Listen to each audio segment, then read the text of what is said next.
Hey buddy, this is Peter, and this is the 2024 Kawasaki ZH2 SE. This is the top of the line of the Z model, and normally the reviews on this bike start and end with the motor, the supercharger, and how fast it is. But what we're gonna do in this review is show you a whole bunch of things that the other videos aren't showing you. We're gonna take an in-depth look at this, and if you wanna know more about it, I'm here at Jim Gilbert's Wheels and Deals, Jim Gilbert's Power Sports, the #1 volume Kawasaki dealer in the country. And if you have questions that I don't get to in this video, make sure you let me know in the comment section and hit the subscribe button, because I'll be able to come back to your comments again and again and get this bike back on film and make sure that we answer all your questions so you have everything you would want to know about this bike. All right, let's get going with the review. So the first thing we have to do is place this bike in a class, and it really is kind of in a class of its own. There's lots of competitors to it, but they're very different from this. So the typical super sport competition is going to be looking at this and saying, okay, we make a lot of horsepower and it's a race bike. This is not so much a race bike, although you could absolutely take it to a track.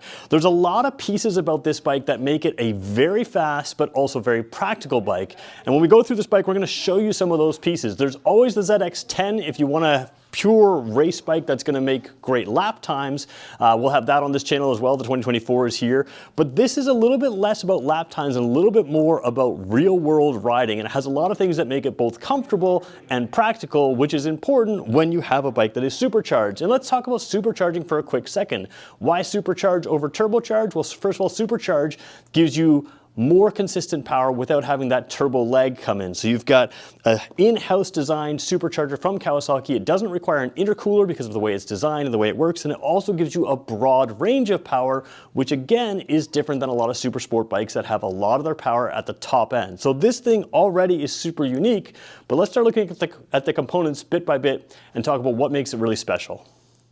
So if you've ever seen my reviews before, you know we always start at the front wheel to talk about the manufacturer's intent for the bike. You can tell a lot just by looking at this area here. So let's start with the tires. Diablo Rosso tires. They are Z-rated tires. Obviously, you're going to have great tires for great high-speed driving here. So you've got great tires to start. Great brakes, also kind of common. So you have Brembo brakes, the highest spec of Brembo brake you can get on a Kawasaki motorcycle. There are other Brembo brakes in the lineup, but these are the Stylema, I believe is how you say it.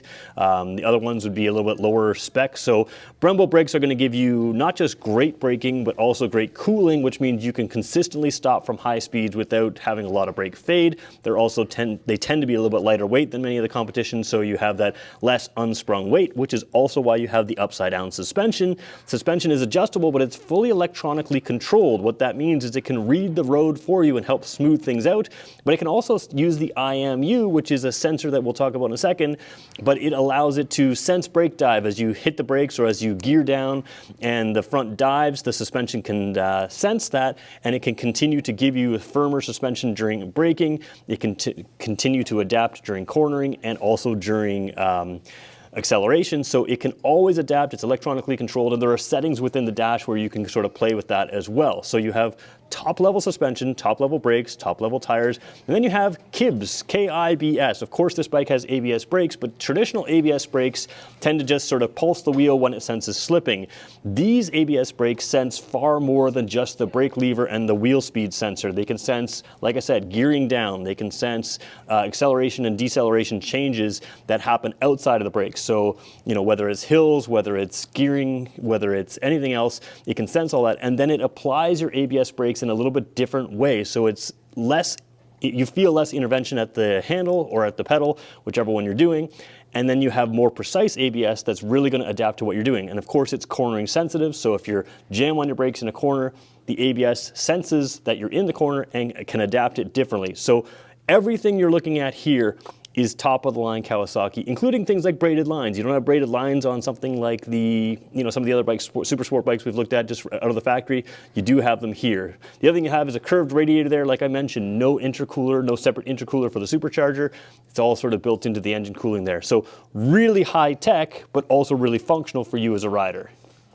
So taking a look at the heart of this bike, the engine here, you've got a lot going on that's, again, pretty high tech. A lot of people are surprised to find out that this is not the largest engine that Kawasaki has, even in sort of the Ninja H or Ninja Z lineup. The Ninja 1000 actually has a bigger engine at 1043cc. This is a 998cc engine, but it is supercharged. Now, supercharging does a lot to you.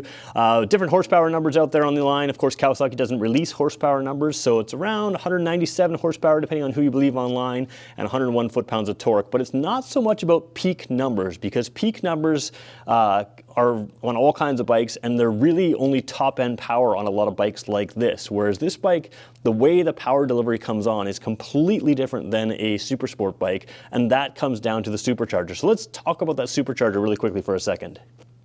First of all, with any good muscle machine, you want to see something unique, and you definitely do here. You've got the supercharger well labeled supercharged, it says on the outside. Again, I mentioned this is a Kawasaki designed unit. It's not something that's sort of brought in out of house. It's built in-house.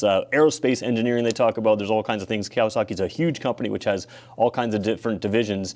One of the amazing things about this is you can actually hear the supercharger working. The fins on this supercharger spin so quickly they actually break the speed of sound. So again, incredible engineering in here. You can hear that sort of unique kind of chirping kind of sound from it, and we'll do it in other videos. I don't have it here in this video. I'm not going to rev this bike up. This is going to be somebody's bike soon, but that's one of the cool things about this is it spins incredibly fast, builds power in the engine, and again, it's about giving it a unique character more so than just peak, great peak numbers. But of course, the numbers are absolutely insane compared to just about every bike that most of us drive.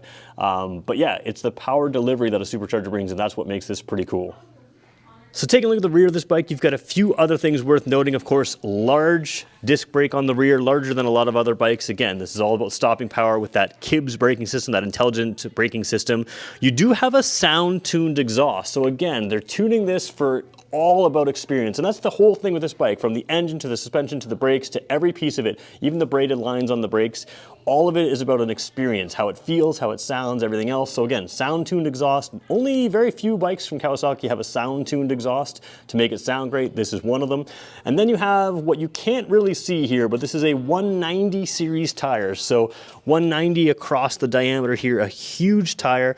Again, you'll see that on a Super Sport, but it is visually imposing. And then they have the one little error on the website for Kawasaki. Kawasaki's Canadian website says this has full LED lighting. It does have full LED lighting, except for signal lights, which again, Kawasaki continues to do this on some of their larger bikes in North America, especially in Canada here. I don't know for sure about the States, but I drive a Z900 RS SE, and it also has the same signal lights as this. They are not LED lights. So for whatever reason, Canadians seem to miss out on the LED lights on the higher end bikes. The Ninja 500 has LED, the Ninja 650 has LED, but some of these bigger bikes, even though they say full LED, they are not full LED signals, which is kind of odd. So let's keep going around and take a look at a few more things. One of the key features to this bike is the seating position, and of course the seating position on a lot of high-performance bikes is not very comfortable, but you can see this one is completely comfortable. And again, you just don't see this on something that has this kind of performance. So a couple things you're going to notice. First of all, the lean forward is quite comfortable. It's not too far over. Not a whole lot of wind protection at this point because it is basically a naked bike. You do have sort of a narrower handlebar here, so it feels a little bit more super sport-like, but not clip-ons, not angled in, not really tight. So you do have the ability to really feel like you're in control of this bike, but it's also a very comfortable riding position, as you can see here. Very normal, natural bend here. You do have a wider body here, so like a lot of time underneath the tank, your legs will come in a little bit tighter. This one has a fairly wide body at the knees, so again, not uncomfortably so, but again, you can notice that difference. It feels like a muscle bike, it's a larger bike, and the tank size looks very large. But again, fully comfortable bike. But there's a few other things. We have to talk about the technology of this bike, so let's just run through a few of those right now. So to go through the technology on this bike, what I'm going to do is read through the website, and I know it's boring, but a lot of time there's a lot of acronyms here that don't make a lot of sense to people. So I'm going to skip through some of the obvious ones. If they're not obvious to you, just let me know. We'll keep going through them. So again, assistant slipper clutch, we know about that. It's pretty much standard on a performance clutch. It's going to allow you to jam down a downshift from a high rev, and instead of letting the wheel slip, it's going to work to let the clutch slip just a little bit to make sure your wheel stays in contact with the ground. It's a racing feature, it's good for beginners. This isn't a beginner's bike. It's pretty common on a lot of Kawasaki bikes. Economical riding indicator, just a light on the dash tells you that you're riding economically, which I guess matters on a bike like this. Electronic throttle valves, very common on most Kawasaki bikes, certainly the street bikes, and again, just allows the throttle valves. There's a set of throttle valves that are attached to the throttle, there's a set of throttle valves that are attached to a computer, and it allows them to open so that when you turn the throttle, you get that response.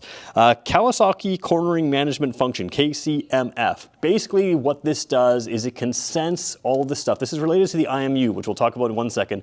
It can sense all of the sort of movements of the bike. So not just braking into a corner, but also decelerating into a corner, gearing down into a corner. It can sense those forces, and it can allow you to basically hit your line every time. It's using the electronics in the bike to allow you to keep that line. That's the short answer, the non-technical answer, but that's why cornering management function is good. It's going to work with you to have less abruptness from braking, downshifting, everything else, and coming out of the corner, same thing. Accelerating back on, it's going to work with you to hold your line in the corner. The non-technical answer anyways. Kawasaki launch control mode. So basically launch control. Instead of wheeling like crazy, you can launch this thing. It's got that, which is handy. And then you have Kawasaki quick shifter. Up and down quick shifting works great. And that means clutchless shifting, of course, rev matching on the way down. I think most people know that. Kawasaki traction control, which would be obvious in a bike with this much power. Almost every bike with anything remotely close to power on this, I mean, even less, has traction control in the Kawasaki line. Now, a lot of the 650s have traction control, so again, keeps your rear wheel from slipping. Power modes, so you can set for a lower power mode, which on a bike like this is really helpful. If you're driving this around town, again, you can see it's a very comfortable, very practical bike. You can lower that power mode, so it gives you reduced peak power, which is just gonna make it a little easier to drive in town, or you can let somebody drive it who maybe hasn't got the experience that you would have if you were buying a bike like this. Smartphone connectivity, because it has the LCD display, or sort of the TFT display. Anything with a TFT display in Kawasaki's lineup, and a few other bikes like the Eliminator with its new digital display, they all have cell phone connectivity through the Kawasaki Rideology app. There's a lot of different versions of what connectivity you have, but some of the basics, like if your phone rings, it'll show you in the dash, stuff like that. There's a lot of other stuff there, maintenance records and other things you can have in that app. So it does have that connectivity. Sound tuning we talked about, it sounds good. Supercharger engine we talked about has that. ABS, we talked about that. IMU, enhanced chassis orientation awareness. Basically, I've done a whole video on Kawasaki's IMU. It can sense if the bike's leaning. It can sense if left or right. It can sense if the bike's wheeling or stopping.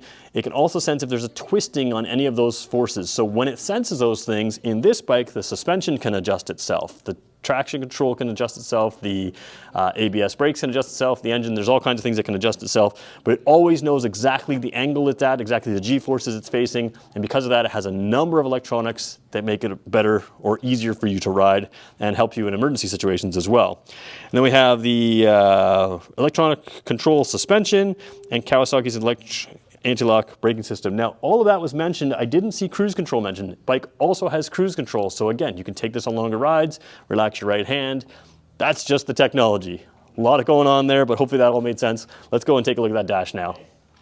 So we're going to take a look at the dash of this bike, but before we do that, we have to look at the key. You do have a bit more of a unique key here, something that is a little different from Kawasaki, just to show you that it is a different bike from Kawasaki. Actually, it doesn't have any Kawasaki naming on it. Most of them say Kawasaki somewhere. This one just has the symbol. We're going to plug that in. Typical key position like you would have in all of the Z-style bikes, and similar dash you would see in all of the bikes as well. One thing you don't see, though, is down here, there's your adjustable suspension. Now, it's not manually adjustable, it's electronically adjustable. So you can do that through the screen here.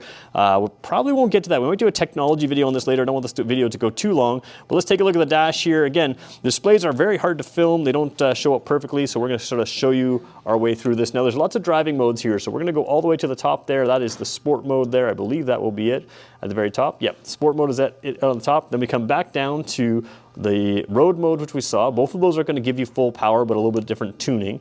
Then you come down into the rain mode, which is going to go put you in a low power mode. And then you step into, here we go. Come on. Nope, no rider mode. Sorry, I thought there was a rider mode, but there's just a high and low power setting there. So I was wrong about that.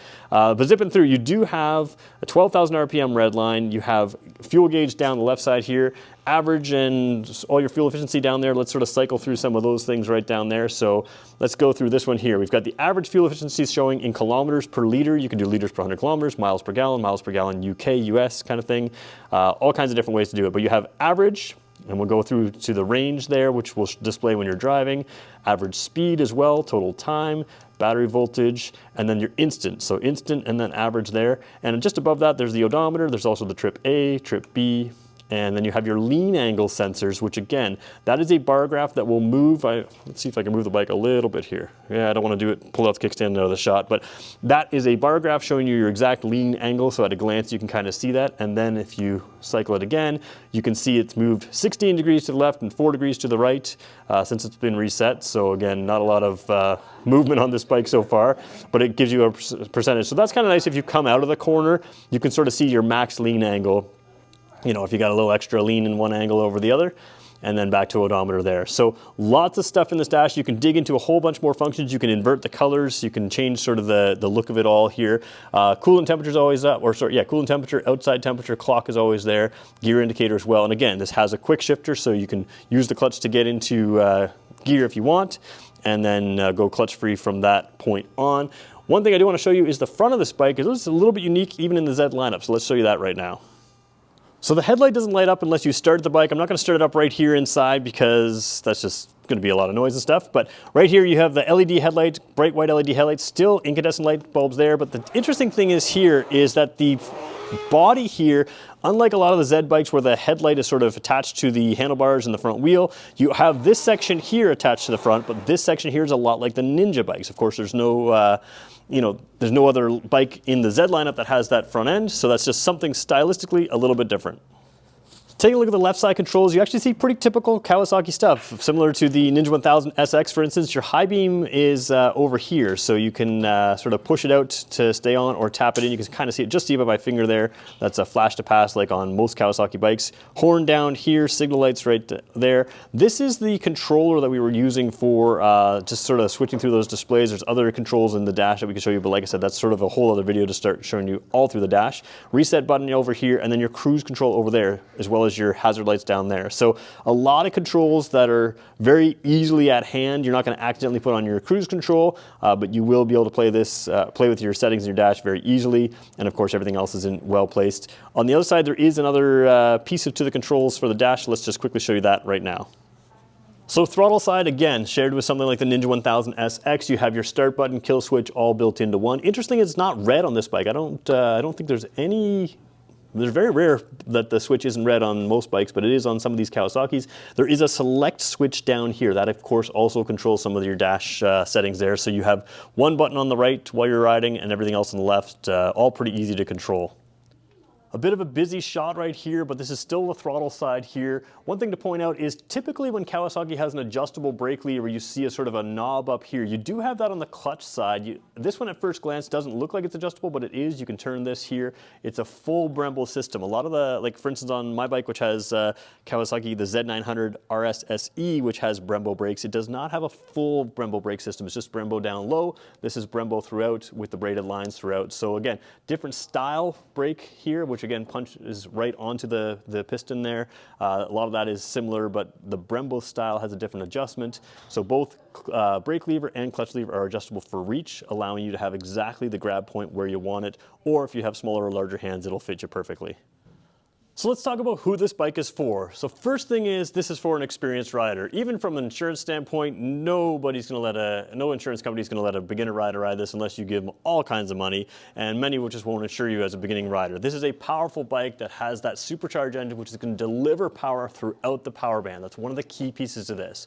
But aside from that, if this is a bike that you're interested in, what sets it apart? What makes it unique? Well, it's very difficult to get this much performance in something that is still relatively comfortable, and that's kind of the big thing. A lot of us have been riding for a while, maybe our backs start to hurt if you're like me, or maybe you just aren't into these super sport bikes that maybe you used to be, but you still want a whole lot of performance in a unique riding environment. That's what this brings. This is the absolute king. This is a supercharged bike that is an absolute blast. And again, like I mentioned, from the sound tuning to the custom supercharger made for this bike and all kinds of things, this is all about the experience. The braided lines, the Brembo brakes, even if you don't use that Brembo brakes to the capacity that you could on a racetrack, the feel is going to be very precise. The suspension, allowing it to adjust to the tilt of the bike. So when you, again, hit those brakes and the bike wants to tilt, the suspension is going to firm up that front side. As As you're going through corners, it can adjust the suspension. Again, any bike can have pretty good suspension when you're sitting upright, but as you go into corners, you need some really good precision because your bike is on the angle, but the forces are up and down, so you need really precise suspension, and that's what this has. Again, with the electronic control, it really kind of can smooth that out and just help you keep that wheel in contact with the ground. It makes you a better rider than you are, and that's sort of the cool thing about this bike. You know, when I started riding, a powerful bike was always kind of a dangerous bike, but a bike like this has so many things that are going to help you be a better rider. You absolutely still have to respect that power, but you can have more fun on powerful bikes today like this one than you ever used to be able to have in the past. And having a comfortable seating position, having that low power mode means that this is a bike you can use for everything, but you can keep it in that high power mode and have all kinds of fun as well. Take it to the racetrack and absolutely blow people away. It's just a really unique, really cool bike, and this is probably the only one in Eastern Canada right now. That would be my guess. You know, they tend to pull these things in pretty rarely. So if you want to see this, it's right here at Jim Gilbert's Wheels and Deals, Jim Gilbert's Power Sports right now. Again, #1 volume Kawasaki dealer in the country. And if you have questions for me that I didn't get to in this bike that you want to know more about, by all means, let me know what you want to know, and I'll come back to this bike again and again until we fill it up with a full video database of all the information that you would want to know. Thanks everybody for watching.